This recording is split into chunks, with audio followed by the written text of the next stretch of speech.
US 뉴스 월드 리포트에 의하면 2022년 현재 우리나라가 군사력, 경제력, 혁신 능력, 경제 안보, 외교력, 영향력들을 총종합했을 때 세계 6위의 국가로 선정이 되었다고 합니다. 그렇게 보면 우리가 살아가고 있는 지금 이 시대가 이 대한민국이 우리나라의 최전성기라고 할 수 있을 것 같습니다. 고구려의 광개토 대왕 때도, 또 신라의 진흥왕 때도, 백제의 근초광 때도, 또 고려의 광종이나 예종 때도, 조선의 세종대왕 때도 이 정도로 강성하지는 못했던 것 같습니다. 한국 성인 한 명이 보유한 어떤 부가 1인당 한 2억이 조금 넘는다고 하는데, 이것은 중국의 2배를 훨씬 넘는 것이고 인도에는 8배 이상이라고 합니다. 아시아에서 가장 부유한 국가 중에 하나가 됐고 서유럽과 크게 차이가 나지 않는, 물론 서유럽의 극히 몇몇 나라들, 소국이면서 굉장히 경제 부국이라고 할 수 있는 룩셈부르크나 이런 데의 어떤 것과는 좀 차이가 나지만 굉장히 많은 부유를 소유한 것이 이 나라가 되었습니다. 그러나 지금은 많이 좋아졌다고 하지만 관행처럼 여겨지는 부정과 부패가 이 사회 곳곳에 있고, 또 부유하면 부유해질수록 빈부의 격차가 점점점 더 커지고 있는 것이 사실입니다. 이 조사에 의하면 상위 10% 한 명이, 상위 10%에 속하는 1인이 보유한 부가 12억. 우리나라 1인의 평균이 2억 정도라고 하는데 12억이니까 한 6배 정도 많은 거죠. 그리고 이 상위 10%가 우리나라 전체 부의 58.6%를 차지하고 있다고 합니다. 하위 50%, 상위 10%에 대비되는 하위 50% 1인당 보유의 1인당 부의 금액은 한 2,300만 원 정도 밖에 되지 않는다고 합니다.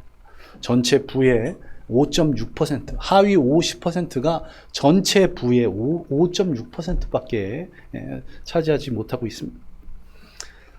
소득 하위 20%가 자산이 5만 원 증거할 때, 소위 소득 하위 50%, 20%가 자산이 5만 원 증거할 때 상위 1%는 3억 8,900만 원이 증가했다고 합니다. 5만 원 증가할 때 거의 4억이 증가한 거죠.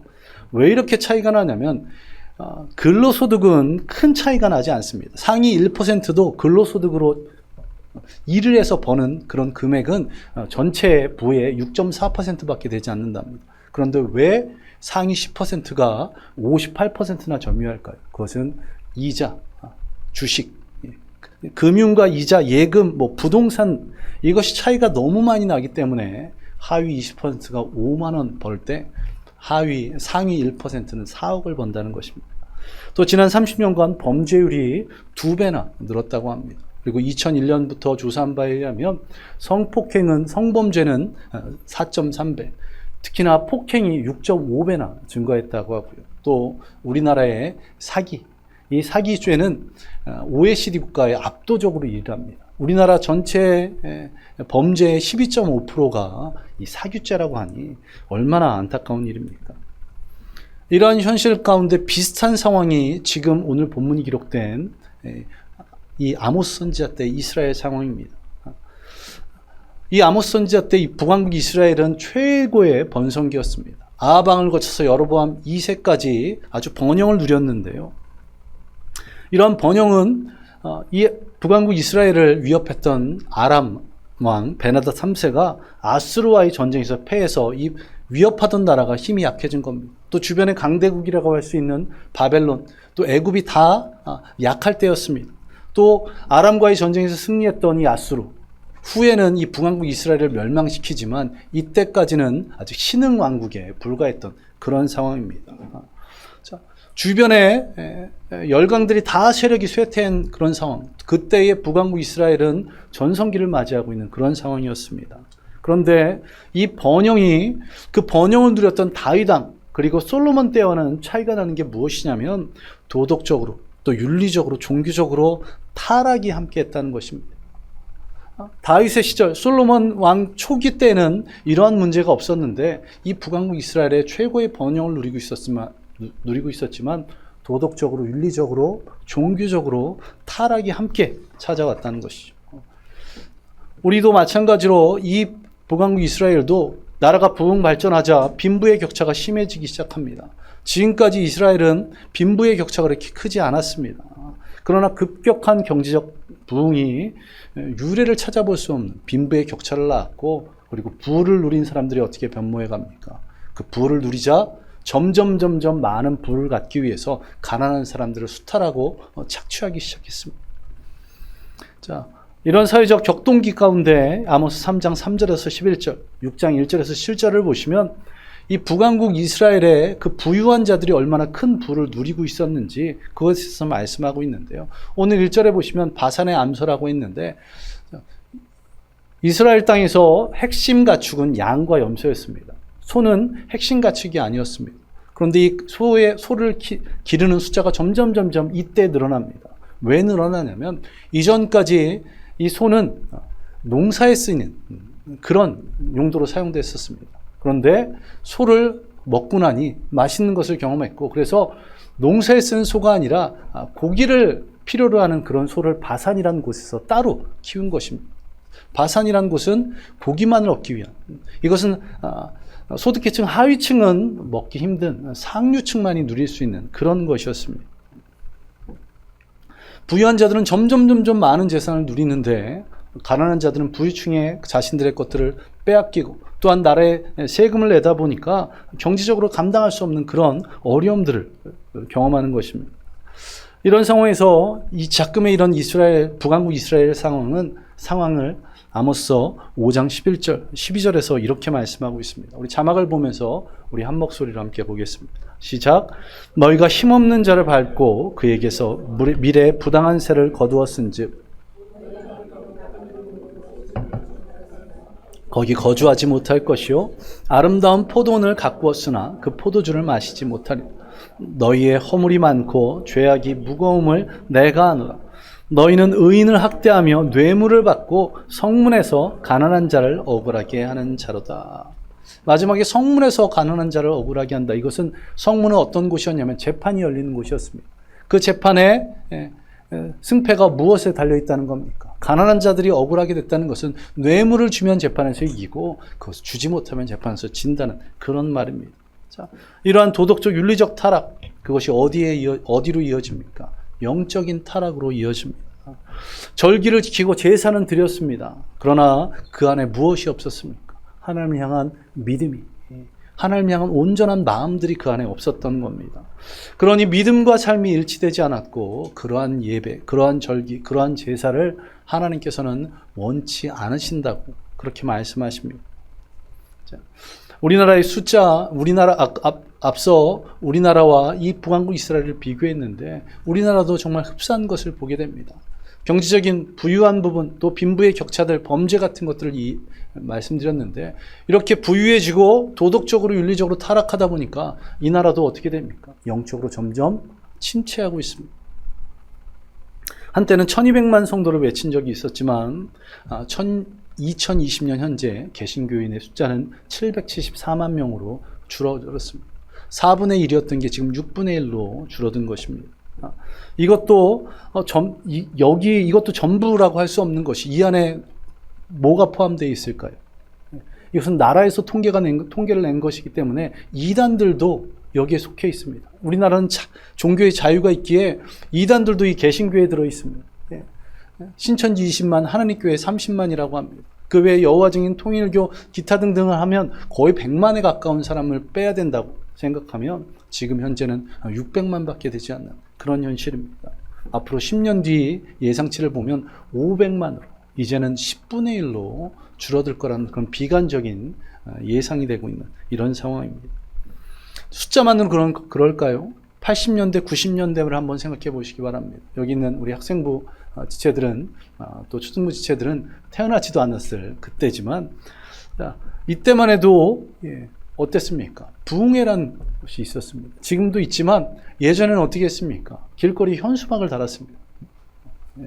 초청, 무슨 목사님 초청, 누군지 알지도 모르지만 그냥 그렇게 현수막을 붙이고, 또 심지어는 포스터까지 전봇대에 붙였던 그런 기억이 있습니다. 자, 그리고 부흥회를 한다고 하면 다른 교회 성도들이 찾아와서 예배를 드렸던 기억이 있습니다. 또 다른 교회에서 부흥회를 한다고 하면 그 교회를 찾아가서 예배를 드렸던 그런 기억이 있습니다. 그리고 그때 전국 각지 기도원에 가보면 빈자리가 별로 없었던 그런 기억들이 있습니다. 그런데 지금은 어떻습니까? 저도 근 10여 년 동안 부흥회를 한다고 포스터를 붙이거나 현수막을 붙인 것 단 한 번도 본 기억이 없습니다. 또 멀리 떨어져 있는 기도원은 고사하고 가까이 있는 본 교회에서 예배도 제대로 드리지 못하는 것이 지금 우리의 현실 아닙니까? 북왕국 이스라엘의 모습과 크게 다르지 않은 그런 안타까운 모습을 보게 됩니다. 다시 성경으로 돌아가서 아모스 5장 21절에서 24절을 한번 펴서 보시기 바랍니다. 하나님께서 미워하고 멸시한다. 무엇입니까? 절기를 미워한다고, 그리고 멸시한다고 말씀하고 있습니다. 자, 하나님께서 모여서 경배하는, 높이는 성회를 기뻐하지 아니한다고 그렇게 말씀하고 있습니다. 더군다나 번제, 소제, 화목제를 받지 않을 것, 하나님께서 하나님을 향해서 제사 드리는 것을 받지 않겠다고 그렇게 외치고 있습니다. 또 거기에 더해서 당신을 향한 찬양의 노래도 받지 않겠다고, 비파 소리도 듣지 않겠다고, 목소리와 악기로 하나님을 찬양한 것을 하나님께서 원치 않으신다고 그렇게 말씀하십니다. 왜 하나님께서 이스라엘 백성들이 지키는 절기 그리고 그 제사를 받지 않으신다고 말씀하고 계십니까? 오늘 본문인 아모스 4장 4절과 5절을 보시기 바랍니다. 4절을 우리 한 목소리로 함께 봉독하겠습니다. 시작. 너희는 베델에 가서 범죄하며 길갈에 가서 죄를 더하며 아침마다 너희 희생을 3일마다 너희 11조를 드리며. 자, 베델, 길갈, 이곳에 가서 범죄하고 죄를 범했다고 말씀하고 있습니다. 베델이 어떤 곳입니까? 베델, 야곱이 형 에서가 자신을 죽이려는 것을 피해서 도망가다가 천사가 사닥다리를 오르내리는 환상을 만났던, 그래서 하나님께서 다시 이곳에 너를 부르실 것이라고 약속하셨던 그 약속의 장소였습니다. 또한 후에 사사 드보라가 이스라엘 자손들을 이 베델에서 재판했고, 사무엘도 이 베델을 중심으로 사역을 했던 그런 곳입니다. 이스라엘의 종교적 중심지라고 할 수 있는 곳이 바로 베델이었습니다. 그런데 이 북왕국 이스라엘을 창건한 여로보암 왕, 지금 현재 아모스 선지자 때는 여로보암 2세고 이 여로보암 1세가 이 북왕국 이스라엘을 창건했는데, 그가 이 베델에 금송아지를 만들고 그 금송아지를 경배하도록, 우상을 섬기도록 했던 것입니다. 베델이 우상의 중심지가 됐습니다. 또한 길갈, 이 길갈도 이스라엘 백성들의 종교 중심지였습니다. 여호수아가 요단강을 건너며 가져갔던 그 12돌을 세워놨던 그런 곳이고, 이스라엘 백성들이 애굽에서 나와서 할례를 행했던 곳, 베델, 미스바와 함께 3대 종교 중심지라고 할 수 있는 곳이 바로 이 길갈이었습니다. 그런데 이 베델과 길갈이 우상을 섬기는 우상 숭배의 대명사가 된 것입니다. 그럼에도 불구하고 이스라엘 백성들은 우상을 섬기면서 동시에 하나님께 절기와 제사를 드렸습니다. 또 여기에 보면 아침마다 너희 희생을 3일마다 너희 11조를 드리며 라고 말씀하고 있는데, 여기 희생은 대속죄를 말하는 겁니다. 1년에 한 번 대제사장이 지성소에 들어가서 온 이스라엘 백성들의 죄를 하나님께 구하는, 그래서 그 온 백성들의 죄를 용서해달라고 하는 것이 이 대속죄일인데, 1년에 한 번 있는 것을 매일 아침마다 지금 하고 있다는 겁니다. 또 여기 11조는 무엇이냐면 가난한 자들을 구제하기 위한 11조였습니다. 이것은 3년에 한 번 드리는데 이 11조를 3일에 한 번 하고 있다는 겁니다. 1년에 한 번 있는 것을 하루에 한 번, 3년에 한 번 있는 것을 3일 만에 한 번 드릴 정도로 열심히 하고 있는데 하나님께서 어떻게 말씀하십니까? 그것을 기뻐하지 않으신다고, 그것이 아무런 의미가 없다고 말씀하고 계십니다. 그리고 이것으로 그친 것이 아니라 5절을 보시기 바랍니다. 우리 5절을 한 목소리로 함께 봉독하겠습니다. 시작. 누룩 넣은 것을 불살라 이스라엘 자손들아, 이것이 너희가 기뻐하는 바니라. 주 여호와의 말씀이니라. 이 수은제, 이것은 하나님께 받은 은혜가 있어서 이 받은 은혜에 감사하며 드리는 제사가 이 수은제입니다. 그런데 이 수은제는 번제로 불살라서 바치는데, 이 불살라서 바치는 그런 제물에는 누룩을 넣지 않는 것을 율법에서 말씀하고 있습니다. 그런데 어떻게 하고 있습니까? 보통 빵을 만들 때 어떻게 합니까? 먹기 좋게 누룩을 만들어서 발효시켜서 만듭니다.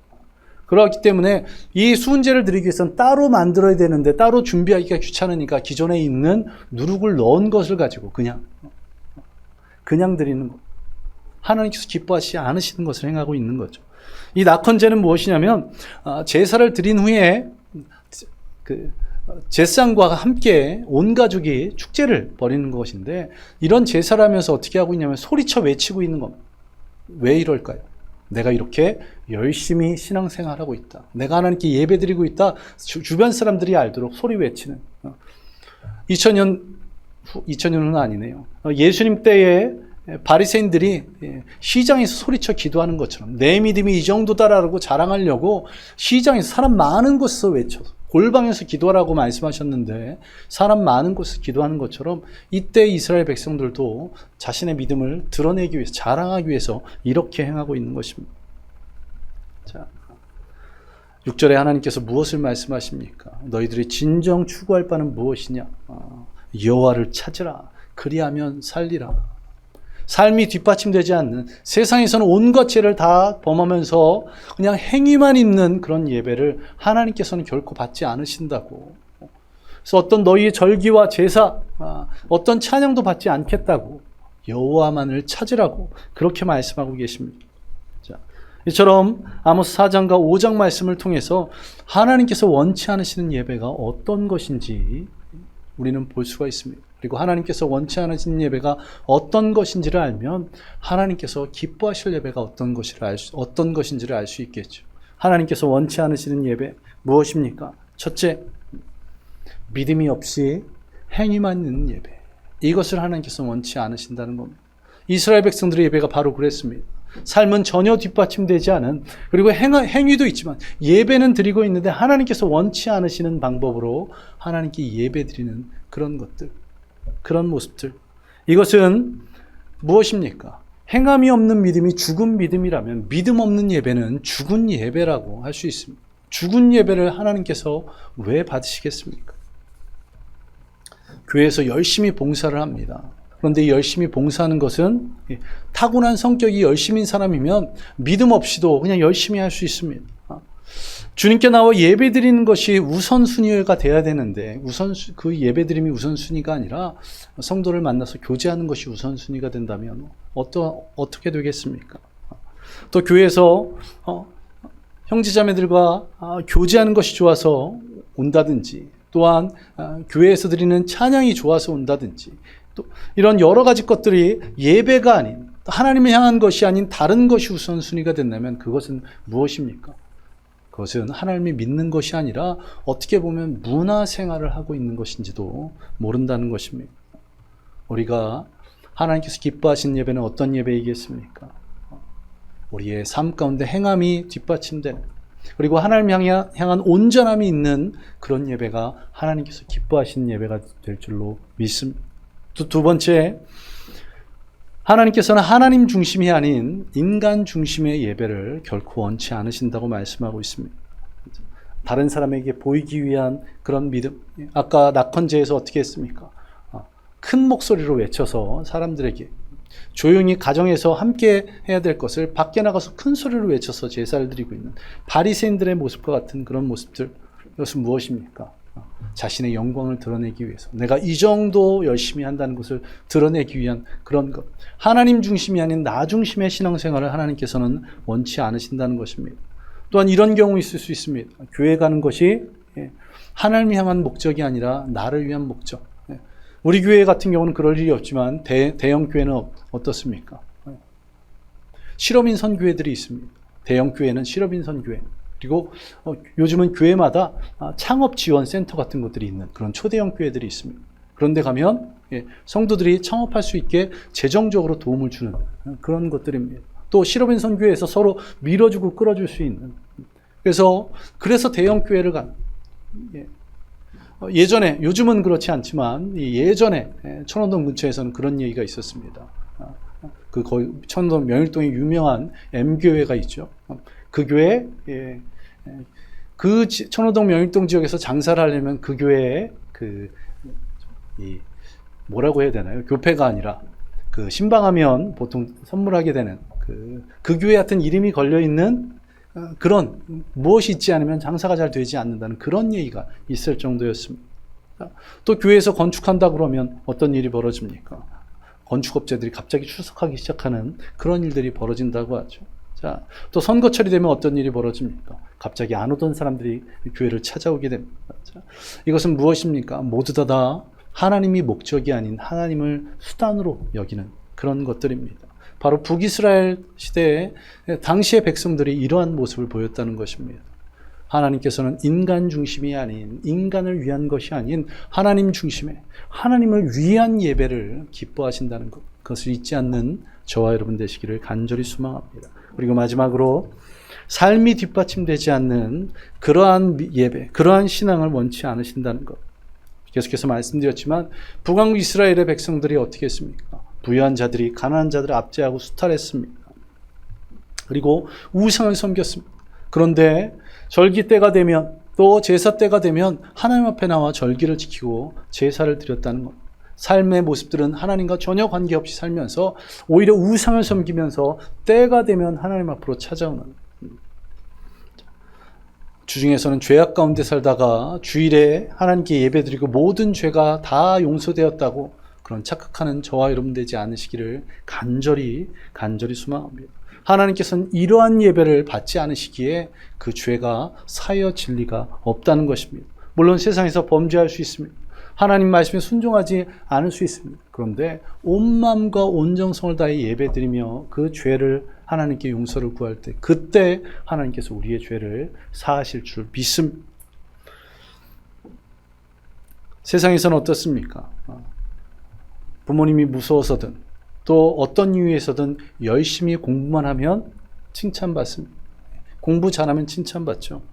그런데 하나님께서는 어떻습니까?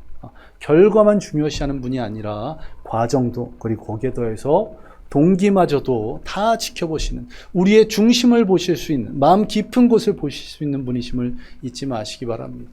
우리의 삶이 뒷받침되는 예배가 저와 여러분의 예배가 되기를 간절히 소망합니다.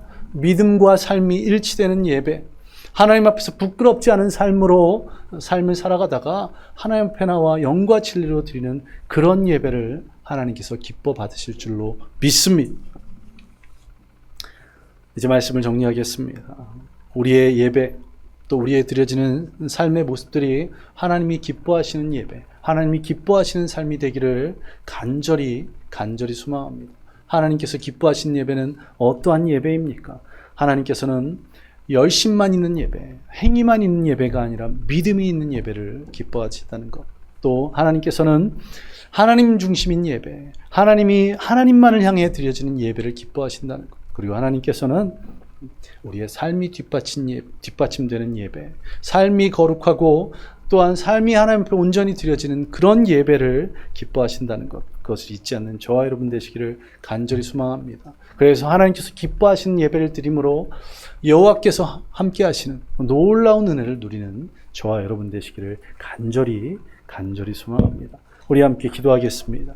이 시간 함께 기도할 때, 하나님, 우리가 북왕국 이스라엘의 백성들처럼 어리석은 삶을 살지 않도록, 하나님, 우리가 지금 이 땅이 부유하고 또 많은 누릴 것들이 있기에 하나님부터 멀어지는 것이 아니라 오히려 그런 가운데서 더 주님을 찾고 더 주님을 의지하고 더 깨어 기도하는 믿음의 성도들 될 수 있기를, 그래서 그런 성도들이 드려지는 모든 예배가 하나님께서 기뻐 받으시는 그런 귀한 예배가 되도록 주님 역사해달라고, 우리 교회 성도들 모두가 드리는 예배가 주님이 기뻐하시는 그런 예배가 되게 해달라고, 또 그러한 삶을 살게 해달라고 우리 함께 기도하겠습니다. 기도합니다.